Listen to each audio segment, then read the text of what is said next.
हनुमत मंगलाष्टक।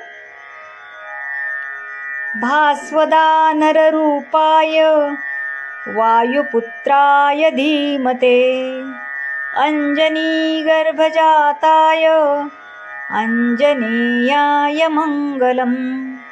सूर्यशिष्याय शूराय सूर्यकोटिप्रकाशिने, सुरेन्द्रादिभिर्वन्द्याय अंजनेयाय मंगलम्।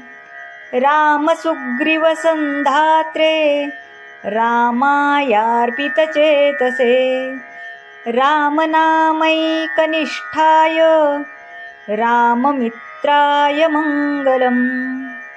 मनोजवेन गन्त्रे च समुद्रोल्लङ्घनाय च, मैनाकार्चितपादाय रामदूताय मंगलम्। निर्जितसुरमायास्मै संहतसिंहिकासवे, लङ्घिकर्णिगर्भवङ्गाय रामदूताय मंगलम्।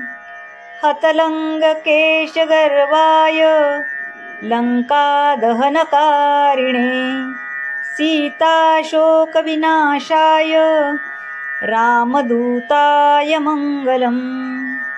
भीभत्सरणरङ्गाय दुष्टदैत्यविनाशिने, रामलक्ष्मणवाहाय रामभृत्याय मंगलम्। द्रुतसज्जीवहस्ताय कृतलक्ष्मणजीविने, भृतलङ्कासुरार्ताय रामभटाय मंगलम्। जानकी रामसन्धात्रे जानकी हार्दकारिणे, हृत्प्रतिष्ठात्मरामाय रामदासाय मंगलम्। रम्ये धर्मपुरी क्षेत्रे नृसिंहस्य च मन्दिरे, विलसद रामनिष्ठाय वायुपुत्राय मंगलम्। गायन्तं राम रामेति भक्तं तं रक्षकाय च, श्रीप्रसन्नाञ्जनेयाय वरदात्रे च मंगलम्।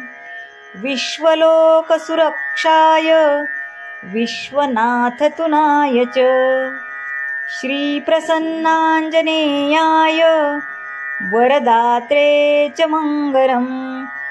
इति हनुमन्ताङ्गलाष्टक प्रसन्नाञ्जनेय मंगलाष्टकं सम्पूर्णम्। श्रीकृष्णार्पणमस्तु। श्री स्वामी समर्थ।